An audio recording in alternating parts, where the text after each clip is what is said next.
Assalamualaikum, halo teman-teman semuanya, ada kabar terbaru mengenai Villa mempertimbangkan langkah hukum terhadap Liga Primer terkait aturan pasar. Nah, sebelum itu kalian jangan lupa subscribe, like, komen, dan terakhir follow sosial media Instagram dan TikTok kabar sepak bola terupdate. Tanpa menunggu lama langsung saja ke beritanya.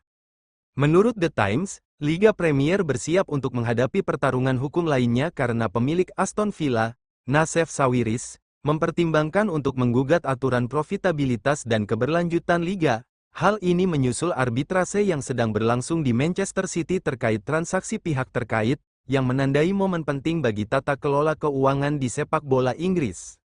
Sawiris, yang dikenal sebagai orang terkaya di Mesir, telah menyatakan penentangan yang kuat terhadap peraturan keuangan Premier League, dan menganggapnya sebagai anti-kompetitif. Dalam sebuah wawancara dengan Financial Times, Sawiris mengindikasikan bahwa ia sedang mencari penasihat hukum untuk menjajaki kemungkinan pengaduan resmi. Dia berpendapat bahwa peraturan saat ini menghambat kompetisi daripada mempromosikannya, menciptakan lingkungan yang stagnan yang menguntungkan klub-klub yang sudah mapan dengan mengorbankan pendatang baru yang ambisius. Beberapa peraturan sebenarnya telah menghasilkan pengukuhan status quo daripada menciptakan mobilitas dan keluasan dalam olahraga ini, ujar Sawiris. Aturan-aturan itu tidak masuk akal dan tidak baik untuk sepak bola.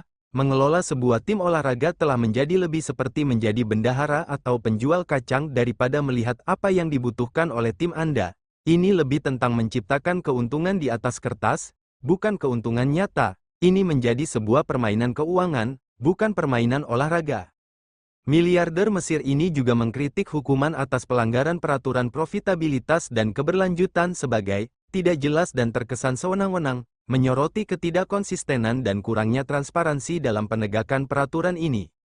Baru-baru ini, proposal Aston Villa untuk menaikkan kerugian maksimum yang diperbolehkan di Liga Premier selama 3 tahun dari 105 juta pound menjadi 135 juta pound ditolak. Meskipun melaporkan kerugian sebesar 119,6 juta pound untuk musim lalu dan mempertahankan gaji tertinggi ke-7 di Liga, Villa secara mengejutkan bersikeras bahwa mereka beroperasi dalam batas pasar. Menambah kontroversi, Leicester City juga mengisyaratkan akan mengambil tindakan hukum terhadap Liga Primer atas potensi pelanggaran pasar beban keuangan untuk menegakkan aturan-aturan ini menjadi semakin signifikan. Dengan The Times mengungkapkan bahwa Liga Premier telah menghabiskan sekitar 28 juta pound untuk biaya hukum terkait kasus pasar yang melibatkan Everton, Nottingham Forest, dan 115 tuntutan Manchester City, bersama dengan arbitrasi pihak-pihak terkait. Liga Premier juga sedang menyelidiki Chelsea atas pembayaran yang dilakukan selama kepemilikan Roman Abramovich dan belum menyetujui transaksi yang melibatkan penjualan 2 hotel ke perusahaan terkait. Pihak Liga menolak berkomentar mengenai masalah ini, dan memilih untuk bungkam di tengah-tengah sengketa hukum dan keuangan yang meningkat. Sejak diperkenalkannya batas kerugian finansial pada tahun 2013, Liga Premier baru saja mulai mendenda klub-klub yang melakukan pelanggaran, menandai era baru dalam pengawasan keuangan dan penegakan peraturan.